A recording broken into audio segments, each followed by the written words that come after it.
नमस्कार दोस्तों, मैं राम मनोहर तिवारी आप सभी का आरएमटी बायोलॉजी लेक्चर में स्वागत करता हूं। आप सभी को गुड इवनिंग, गुड मॉर्निंग और आशा करता हूं आपको मेरी 2 वीडियो पसंद आई होंगी। जो वो 2 वीडियो देख लें इसकी। आज हमारा तीसरा लेक्चर है जिसमें हम लोग बात करेंगे नोज़ के बारे में। इससे पहले हम लोग छोटी मोटी बातें जो है रेस्पिरेटरी सिस्टम के बारे में कर चुके हैं, ठीक है। तो बच्चों, सबसे पहले मैं बता दूं कि जो 1-1 मिनट की वीडियो देख के आप लोग भाग रहे हैं उससे काम नहीं चलेगा। आपको पूरी वीडियो सही से देखनी पड़ेगी, पूरी की पूरी वीडियो, तब जाके आपको कोई टॉपिक क्लियर होगा, राइट। तो बच्चों, अगर आज हम बात करें नोज़ के बारे में तो छोटी छोटी सी बातें समझते हैं ज़रा। हालांकि इतना ज़्यादा तो नहीं है ये आपके कोर्स के हिसाब से, लेकिन फिर हम लोग बात करेंगे इसके बारे में, क्योंकि हो सकता है कि क्वेश्चन यहाँ से बन जाए। नॉर्मली आता नहीं है लेकिन फिर भी बन सकता है, ठीक है। तो बच्चों, अगर सबसे पहले हम नोज़ के बारे में बात करें तो जो हमें ये विजिबल है नोज़, इस विजिबल नोज़ को हम लोग बोलते हैं एक्सटर्नल नोज़। विजिबल नोज़ क्या होती है? हमारी एक्सटर्नल नोज़ होती है। और इसके अंदर का जो पोर्शन है जहाँ पे ओपनिंग हो रही है, जो फ्लोर बना हुआ है, वो आपका नेज़ल कैविटी है, ठीक है। तो जब हम नोज़ के बारे में बात करें बच्चों, तो जो ये पोर्शन नज़र आएगा आपको, ठीक है, नोज़ के ऊपर वाला portion, this portion this is called frontal bone. इसको हम बोलते हैं फ्रंटल बोन। फिर हम थोड़ा सा नीचे आए यहाँ पे, तो this is called nasal bone. इसे हम नेजल बोन बोलते हैं या नोज बोन कह सकते हैं। और यहाँ पे इनसाइड होते हैं कार्टिलेज, यहाँ पे कार्टिलेज प्रेजेंट होते हैं, ठीक है।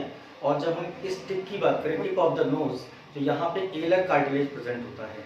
तो जो बोनी जो आपका नोज है बेसिकली ये 2 चीज़ों से मिलकर बना हुआ है, एक बोन और दूसरा अगर हम लोग बात करें तो वो आता है आपका कार्टिलेज। यहाँ पे हाइलिन कार्टिलेज भी प्रेजेंट है, ठीक है। तो कुल मिलाकर ये बोनी और कार्टिलेज का बना हुआ सिस्टम है नोज आपका, राइट। अब ये जो ओपनिंग नजर आ रही है आपको, this opening is called nostrils. इसको हम नॉस्ट्रल्स बोलते हैं या एक्सटर्नल नेयर्स बोलते हैं, एक्सटर्नल नेयर्स, या अगर एक की बात करें तो एक्सटर्नल नेयर्स बोल देते हैं हम उसको, ठीक है। अब ये जो डिवाइडर लगा हुआ है जो कि लेफ्ट और राइट में डिवाइड कर रहा है, this is called nasal septum. इसे नेजल सेप्टम कहा जाता है, ठीक है। ये जो स्ट्रक्चर है इसको हम बोलते हैं नेजल सेप्टम। तो ये तो हो गई आउटर बातें।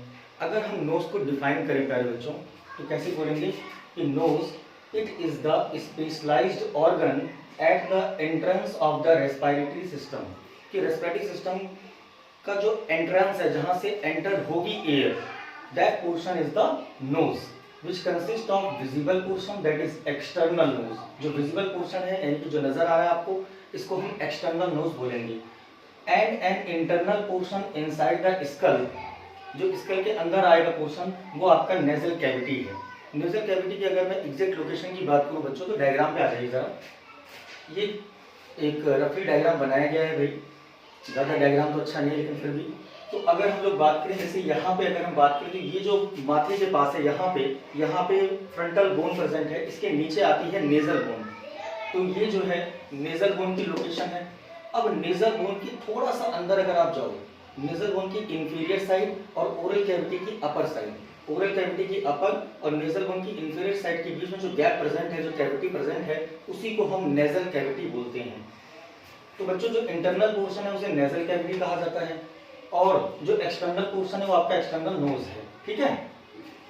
उसके बाद अगर हम बात करें interior surface of external nose, जो इंटीरियर सरफेस एक्सटर्नल नोज की जो सरफेस अंदर वाली है, इसका क्या फंक्शन है? तो मेनली इसके 3 फंक्शन होते हैं बच्चों, 3 फंक्शन। पहला फंक्शन है इसका वार्मिंग, ये याद करना है आपको, इतना चीजें ध्यान रखनी होगी आपको। तो जो पहला फंक्शन है ये है वार्मिंग। दूसरा है कि जो भी एयर आएगी उसको थोड़ा सा गर्म करेगा। उसके बाद मॉइस्चरिंग, कि आपकी जो नोज है वो जब आप एयर छोड़ते हो तो नोज कहीं ड्राई ना हो जाए, तो उसको मॉइस्ट करने का काम भी करता है ये। एंड फिल्टरिंग इनकमिंग एयर, जो एयर आ रही है उसको फिल्टर करने का काम भी करता है। बेसिकली आपके अगर हम इनर साइड की बात करें नोज की, तो यहाँ पे फाइन हेयर प्रेजेंट है और वो फाइन हेयर जो होते हैं ये डस्ट पार्टिकल को ट्रैप करने का काम करते हैं, जिससे कि आपकी जो एयर है वो फिल्टर हो जाती है काफी हद तक। दूसरा फंक्शन जो बच्चों आता है इसका वो है डिटेक्टिंग ऑल्फैक्टरी स्टिमुलाई। जो भी आप लोग फूड लेते हैं, जो भी खाना खाते हैं, सबसे पहले क्या करते हैं भाई, कुछ नहीं मिला चलो सूंघ ही लेते हैं कि सही है नहीं है, बासी है, ताजा है, कैसा है। तो आप उसकी गंध को महसूस करते हैं, ठीक है ना। तो जो स्मेल वगैरह के लिए पार्ट होता है वो भी यही डिटेक्ट करने का काम करता है। तो डिटेक्टिंग ऑल्फैक्टरी स्टिमुलाई। नेक्स्ट आता है बच्चों मॉडिफाइंग स्पीच, यानी स्पीच को भी मॉडिफाइड कर देता है। सोचो जब आप लोगों को कॉमन कोल्ड होता है, जुकाम होता है, तो आवाज बदल जाती है, राइट। तो जो आवाज बदल जाती है वो बेसिकली इसी का फंक्शन है, modifying speech vibration as they pass through the large hollow resonating chamber.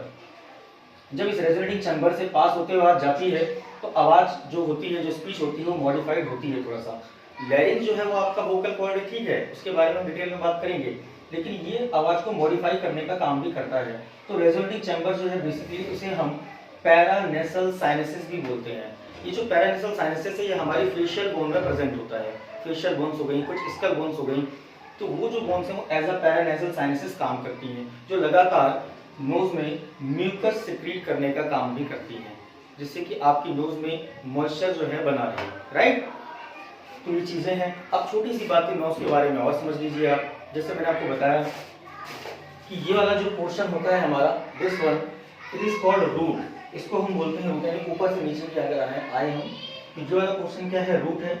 Superior attachment of the nose, root को क्या कहते हैं, superior attachment of the nose. और बच्चों ये क्या है आपका, जो ये पोर्शन है पूरा, ये है ब्रिज।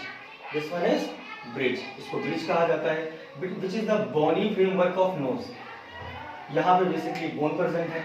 और ये जो पोर्शन है, ये वाला पोर्शन, दिस वन, जो थोड़ा सा लचीला सा है, ये जो पोर्शन है, यहाँ पर इसको हम लोग क्या बोलते हैं, बेसिकली यहाँ कनेक्टिव टिश्यू प्रेजेंट होता है, डेंस कनेक्टिव टिश्यू यहाँ लिखा हुआ है। ये जो पोर्शन है, यहाँ पर डेंस फाइब्रस कनेक्टिव टिश्यू मौजूद है, एडिपोज टिश्यू प्रेजेंट है यहाँ पर। और ये जो पोर्स नजर आ रहे हैं, जिसको हम बोलते हैं external layers, that is called nostrils. तो बच्चों ये है एंटीरियर और ये है एंटीरोलेटरल व्यू ऑफ नोज।